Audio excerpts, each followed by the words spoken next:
নমস্কার বন্ধুরা, welcome to এসটিউনিক sports. তো ট্রান্সফার মার্কেট ওপেন হলেই কিন্তু প্লেয়ারদের অ্যানাউন্সমেন্ট হয়ে যাবে। অনেক প্লেয়ারকেই ইস্টবেঙ্গল সই করিয়ে নিয়েছে, আরও অনেক প্লেয়ার কিন্তু ইস্টবেঙ্গল দলে আসতে চলেছে।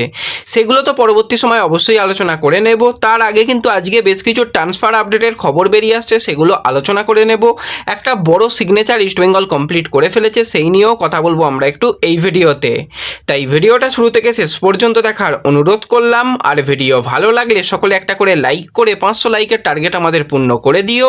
আর যারা চ্যানেলে প্রথমবার এসেছো মনে করে চ্যানেলটাকে সাবস্ক্রাইব করে পাশের বেল আইকনটাকে অন করে রেখো।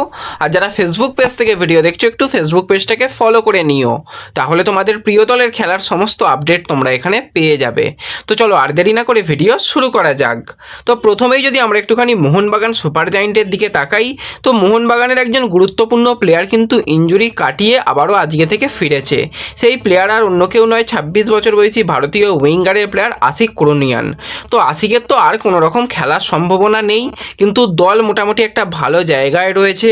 দল যদি কালকে ম্যাচটা জিতে নিতে পারে এবং যদি তারা ফাইনালে কোয়ালিফাই করে, তো সেক্ষেত্রে আশিককে রেখেই কিন্তু ফাইনালটাকে উদযাপন করতে চায় মোহনবাগান। সেই কারণেই কিন্তু আজকে আশিক ফিরে পড়েছে। আজকে হালকা একটুখানি প্র্যাকটিস করেছে। এবার মূলত রিকভারিটা কিন্তু সে কলকাতাতেই করবে, কিন্তু মোটামুটি আইএসএল শেষ হয়ে গেলেও আবার প্লেয়াররা ফিরে যাবে, তাকেও ফিরে যেতে হবে। তো কিছুদিনের জন্য কিন্তু আশিক ফিরে এসেছে, এটা কিন্তু একটা খুব ভালো সুখবর বেরিয়ে আসছে।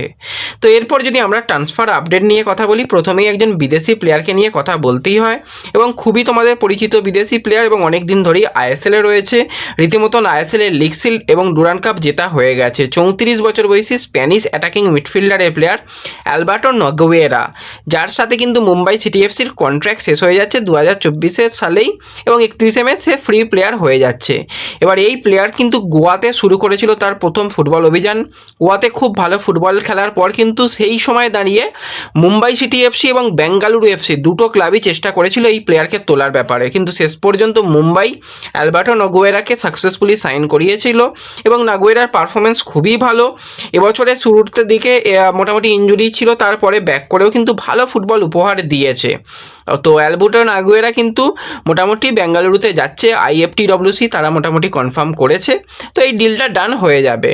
এবং এটুকুও তোমাদের বলে রাখছি, তো তার পুরাতন কোনো কোচের কাছে কিন্তু ফিরতে চলেছে, অর্থাৎ বেঙ্গালুরুতে আইএসএল এক্সপিরিয়েন্স কোনো কোচ আসতে চলেছে। সেই কোচের নামটাও চলো বলেই দিই। খুব বেশি সম্ভাবনা রয়েছে এই মুহূর্তে জুয়ান ফেরান্ডোর ফেরার সম্ভাবনা বেঙ্গালুরু এফসির কোচ হয়ে। এটা সম্ভাবনা অনেকটাই বেশি তৈরি হয়েছে এবং জুয়ান তার পছন্দের বেশ কিছু প্লেয়ারকে কিন্তু বেঙ্গালুরুতে নিয়ে যেতে পারে, সেরকম সম্ভাবনাই তৈরি হচ্ছে। তো দেখা যাক পরবর্তী সময় এই বিষয় নিয়ে যা আপডেট বেরিয়ে আসবে তোমাদের সঙ্গে অবশ্যই শেয়ার করে নেব।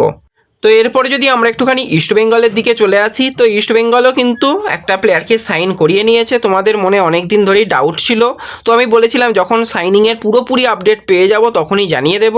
তো সেই প্লেয়ার আর অন্য কেউ নয়, 22 বছর বয়সী ইন্ডিয়ান সেন্টার ফরওয়ার্ডের প্লেয়ার ডেভিড, যে কিন্তু মোহামেডানের হয়ে এই বছর চ্যাম্পিয়ন হয়েছে। এবং চ্যাম্পিয়ন প্লেয়ার কিন্তু আই লিগে 22টা ম্যাচে 5টা গোল 2টো অ্যাসিস্ট করেছে, এবং ডুরান্ড কাপে কিন্তু গোল্ডেন বুট জিতেছিল ডেভিড। 3টে ম্যাচে 6টা গোল 1টা অ্যাসিস্ট। সিএফএলে অসাধারণ ফুটবল এবং প্রি কন্ট্যাক্ট তার সঙ্গে হয়ে গিয়েছিল, তোমাদের জানিয়েছিলাম। তো এখন যেটা আপডেট বেরিয়ে আসছে 2027 সাল পর্যন্ত, মানে দীর্ঘমেয়াদী চুক্তি, 3 বছরের চুক্তিতে কিন্তু ডেভিড ইস্টবেঙ্গলে অফিসিয়ালি সিগনেচার কমপ্লিট করে ফেলেছে। তো কতটা খুশি হয়েছো ইস্টবেঙ্গল সমর্থকেরা অবশ্যই কমেন্টে জানিও। এবং মোহামেডানেরও কোনো রকম দুঃখ পাওয়ার কিছু নেই, মোহামেডানও কিন্তু খুব ভালো একজন প্লেয়ারকে সাইন করাতে চলেছে, ভারতীয় প্লেয়ার। তো সে কিন্তু খুবই একজন কোয়ালিটি প্লেয়ার। তো দেখা যাক সেই সাইনিংটা হয়ে গেলে তোমাদের অবশ্যই সবার আগে নিউজ দিয়ে দেব। তো যারা মোহামেডান সমর্থক তারাও কিন্তু চ্যানেলটাকে সাবস্ক্রাইব করে রেখো।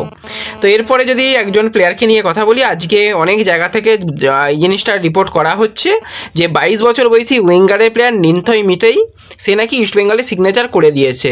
তো মোটামুটি 5-6 দিন আগেই তোমাদের জানিয়ে দিয়েছিলাম নিন্থই মিতেই কিন্তু ইস্টবেঙ্গলের টার্গেট প্লেয়ার এবং তার সঙ্গে কথাবার্তা বলছে এবং আজকের দিনে দাঁড়িয়েও যে আপডেটটা রয়েছে অ্যাডভান্স লেভেলে কথাবার্তা বলছে। লাল হলুদ ঐক্য তারাও কিন্তু সেই রিপোর্টটাই করেছে, অ্যাডভান্স লেভেলে কথাবার্তা চলছে। এখনও পর্যন্ত অফিসিয়ালি ডিল ডান এই শব্দটা কোথা থেকেও এখনও জানা যায়নি, ট্রাস্টেড সোর্স থেকে কিন্তু কিছু কিছু মাধ্যম থেকে সেগুলো বলা হচ্ছে। তো হয়তো সিগনেচারটা হয়ে যাবে, কিন্তু আজকের দিনে দাঁড়িয়ে এখনও সিগনেচার ফুলফিল কমপ্লিট হয়নি। কিন্তু ইস্টবেঙ্গল রেসের মধ্যে সবথেকে এগিয়ে রয়েছে, মোটামুটি দুই পক্ষের কথাবার্তাই হয়ে গেছে, শুধু সিগনেচারটুকু বাকি রয়েছে। সেই সিগনেচারটা দেবজিতের মতন সিগনেচার যদি কমপ্লিট হয়ে যায় বা ডেভিডের মতন সিগনেচার কমপ্লিট হয়ে যায়, সবার আগে তোমাদের জানিয়ে দেবো। যদি ভিডিওভাবে নাও জানাতে পারি, ফেসবুক পেজে জানিয়ে দেবো। তাই অবশ্যই চ্যানেলটা সাবস্ক্রাইবের সঙ্গে সঙ্গে কিন্তু তোমরা একটুখানি ফেসবুক পেজটাকেও ফলো করে নিও। তো এই ভিডিওতে এইটুকুই আলোচনা করার ছিল। ভিডিও ভালো লাগলে ভিডিওতে লাইক করে দিও, চ্যানেলে প্রথমবার এলে চ্যানেলটাকে সাবস্ক্রাইব করে দিও, ফেসবুক পেজ থেকে ভিডিও দেখলে ফেসবুক পেজটাকে ফলো করে নিও এবং ভিডিও একটু সকলের সঙ্গে শেয়ার করে দিও। তো দেখা হচ্ছে পরবর্তী ভিডিওতে। ধন্যবাদ।